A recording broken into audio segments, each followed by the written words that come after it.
अस्सलाम वालेकुम, welcome to my YouTube family. तो आज मैं बिहारी बोटी की रेसिपी लेकर आई हूँ। इसके लिए मैंने 1.25 किलो गोश्त ले लिया है बोनलेस और इसको मैंने धो के ड्रेन आउट कर लिया था। यहाँ पर लहसुन अदरक का पेस्ट है 1 tablespoon, 2 tablespoon yogurt, 1 tablespoon cooking oil, meat tenderiser है 2 चम्मच भर के, और 1 teaspoon pepper, 1 teaspoon roasted cumin, 1 teaspoon coriander powder, 1 teaspoon chilli flakes, 1 teaspoon chilli powder, 1 teaspoon salt, और तमाम चीज़ों को थोड़ा सा मिक्स करेंगे। और 2 टेबल स्पून लेमन जूस इसमें जाएगा। इसको भी हम अच्छे से मिक्स करेंगे, इसका बहुत ही अच्छा फ्लेवर आता है। इसके बाद हल्दी ली है 1 टीस्पून, इसको भी हम मिक्स करेंगे। इसके बाद मैं नटमेग जो है जायफल वो ऐड करूँगी, और 1/2 टीस्पून सिनेमन पाउडर, और जावित्री का पाउडर भी 1/2 टीस्पून, और 1 टीस्पून चाट मसाला।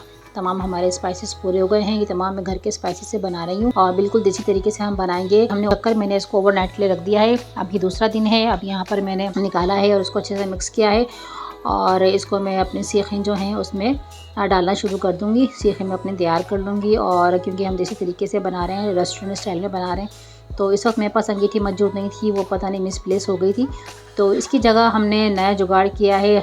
तो तगारी में मैंने कुछ कोयले जलाए हैं, बस कोयले जलाने थे। उसके बाद मैंने ऊपर एक स्टैंड रखा है और मज़ेदार से हमारा बारबेक्यू जो है पकने के लिए रख दिया है। सभी जानते हैं बारबेक्यू का तरीका, क्या हवा देनी होती है मुस्तकिल, इसको आप बुझने नहीं देना होता। उसके बाद आप थोड़ी थोड़ी देर के बाद टर्न आउट करते रहें, आगे पीछे घुमाते रहें। और अगर आपके पास चर्बी हो तो वो आप ऐड कर सकते हैं, अगर घी हो तो वो भी लगा सकते हैं, या मक्खन हो तो आप इसके ऊपर और वो भी जो है वक्तन फ़वक्तन लगा सकते हैं।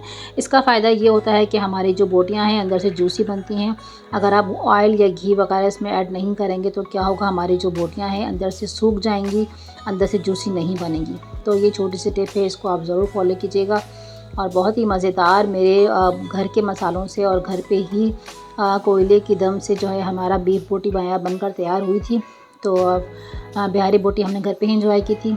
तो उम्मीद करती हूँ आपको रेसिपी पसंद आएगी। इस स्टेज पे अगर रेसिपी पसंद आती है तो लाइक करना, सब्सक्राइब करना बिल्कुल मत भूलिएगा। फैमिली फ्रेंड्स में भी ज़रूर शेयर कीजिएगा। थोड़ा सा टाइम टेकिंग होता है, लेकिन इसका जो रिज़ल्ट है, जो स्मोक का जो फ्लेवर है बोटियों में जो एनहेंस होता है, तो OMG वो बेमिसाल है। अभी नहीं ट्राई किया हुआ होता है, लेकिन जब आप घर में बना के खुद अपने हाथों से ट्राई करते हैं तो उसकी खुशी ही अलग होती है। उम्मीद करती हूँ आपको ये रेसिपी पसंद आएगी। Don't forget to subscribe my channel and press the bell icon for the notification. और ये देखिए अंदर से कितने टेंडराइज हो गए हैं और बहुत ही जूसी बने हैं, और स्मोक के फ्लेवर से, कोयले के फ्लेवर से वो उसने चार चांद लगा दी थी हमारी बिहारी बोटी को। तो आप भी ज़रूर ट्राई कीजिएगा और फीडबैक में अपनी राय का इजहार करना बिल्कुल मत भूलिएगा। मिलूंगी फिर एक नई रेसिपी के साथ। अपना बहुत ज़्यादा ख्याल रखिएगा, दुआ में याद रखिएगा। अल्लाह नेगेबान।